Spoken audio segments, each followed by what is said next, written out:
our Ratha Yatra, the Bombay Ratha Yatra from the Juhu temple, because Chowpatty is quite far from Juhu. Juhu is very far out to the north of Chowpatty. And so our Pandal program ended at Chowpatty beach. So I knew that Maharaj was staying somewhere in Chowpatty, but I didn't get his address. And I asked one Bombay brahmachari if he would take me there to the temple. And I had no idea. It was actually incredibly close. It was just like 2 minutes away from the beach. And so he took me to the front gate, and then I went inside.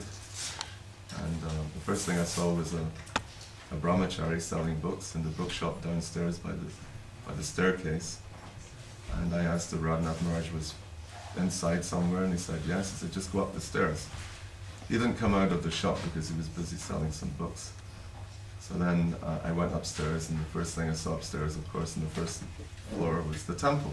So I went inside, and that was the first time I had darshan of Sri Sri Radha Gopinath. And so then I came out of the temple, and there happened to be somebody else there, and I said, is Maharaj around? He said, oh yes, his room is just behind the temple. So then he took me along one of those balconies. It was a long balcony, I think, the length of the building.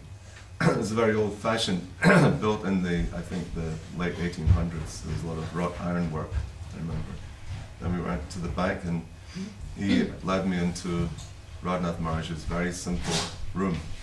And he was sitting on a straw mat, and he was sitting with some guests.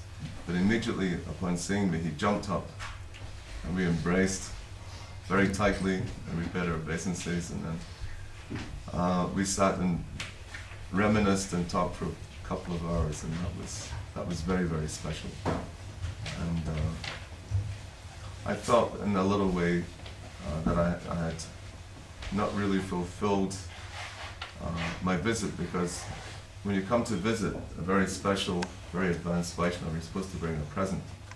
I didn't have any present, but I invited Maharaj for lunch at the Juhu temple, and he graciously accepted. And these are very, very fond memories of mine, I have to say. And so we were rekindling our friendship. Then after that, when we moved back to the UK, Maharaj would come regularly to our house to take prashadam. He's very fond of Balagopal's prashadam. And so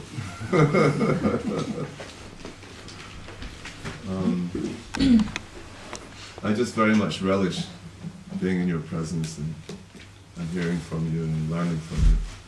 And so I pray that this relationship that we have is an eternal relationship, that it goes on after we depart from here. And actually Prabhupada gave some hint like that too. He said that when we all go back home and we end up in Krishna Loka, he says, you'll have no difficulty in recognizing me, and you won't have any difficulty in recognizing each other. He says, don't think you'll be associating with people that you've never met before. So I'm very much forward to looking also to the future, very far in the future. Because these transcendental relationships are very, very special, and that's really what we're learning what to do, how to eternally reciprocate with each other in this material world. It's just all preparation work for the final exam.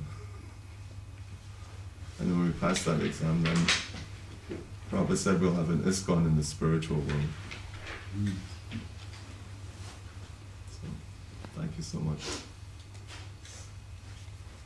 for everything.